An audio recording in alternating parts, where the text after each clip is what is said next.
There's a guy whose story really interests me. Like over a dozen years ago, he found that he used notebooks. He uses paper notebooks a lot, and he bought a bunch of notebooks while he was in Europe, and he found them to be expensive and overpriced, and a little odd that all these great notebooks are being made in Europe. Why isn't anything being made? Why can't he make his own? And so notebook paper is a crazy idea.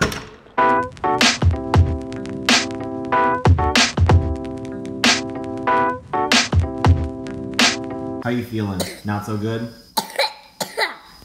That zombie-looking child is our child. Not feeling so good. Good morning. It's Friday! We are headed to the base camp office. Kiddo's really sick again. Like, I thought she was getting better. She's sick. Why is this the only theme of this vlog, it seems like?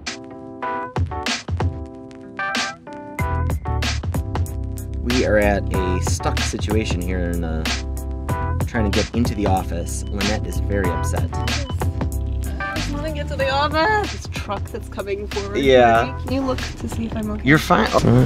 Woohoo! Good job. No. That was fun. Someone's in a bad mood now because of the driving situation.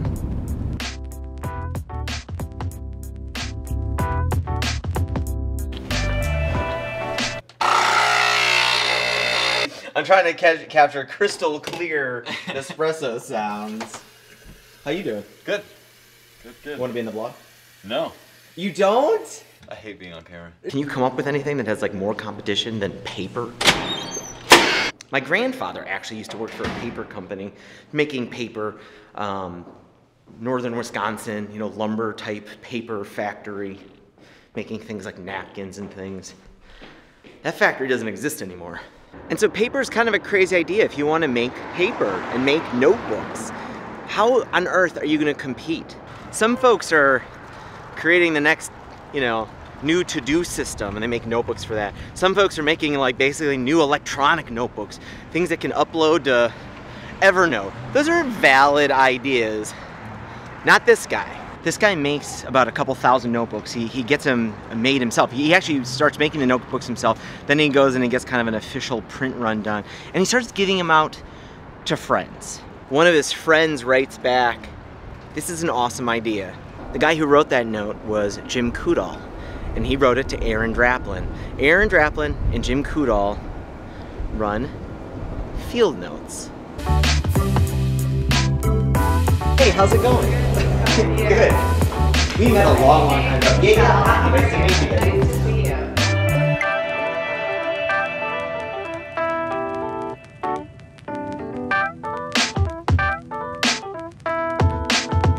So we are visiting the Field Notes headquarters, and yeah, dude, this has just grown like crazy. Yeah. Super proud of you. This is awesome. Yeah, well, I hope you brought a lot of money.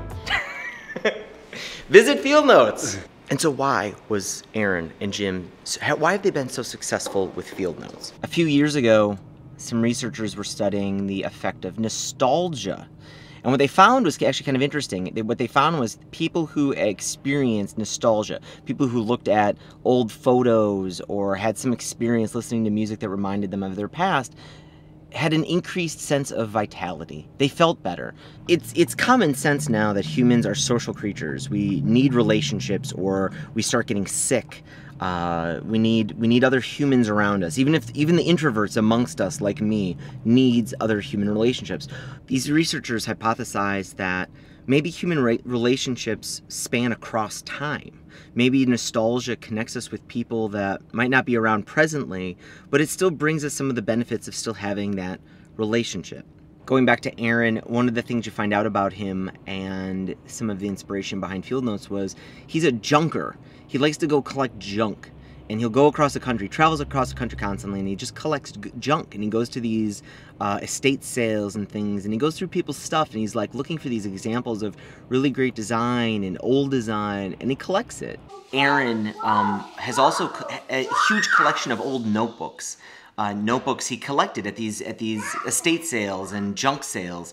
And these old notebooks were notebooks that people like farmers used to get from their, their grain company or their insurance company, and they would, use these notebooks to keep track of what they were doing on the farm. If you look at where a lot of the inspiration came from field notes, they came from these old American notebooks.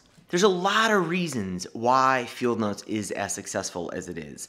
Aaron is a wonderful designer. Jim is a genius. They've got really nailed distribution and marketing, and they've got these color subscriptions that a lot of people like. They did an awesome job getting into retail locations like J. Crew. There are so many reasons why Field Notes is successful, but I think a huge reason is nostalgia.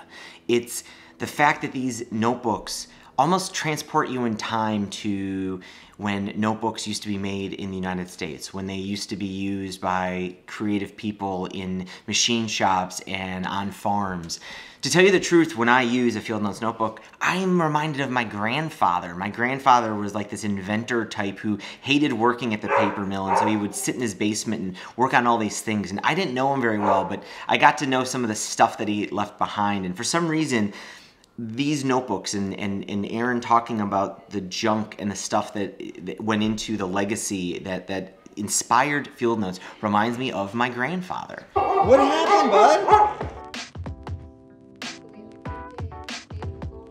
We're going to dinner. I want space. Okay, I'm giving you space. She's not crying. Guess where we're going to dinner? Bridget McNeil's. Haven't been there for like 2 weeks. Whose idea was it to go to Bridget's? Yours.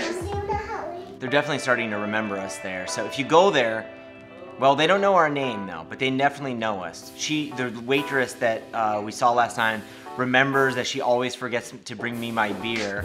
And so she actually greeted us last weekend or 2 weekends ago, and she's like, would you like me to get you and forget to get you a nitro stout?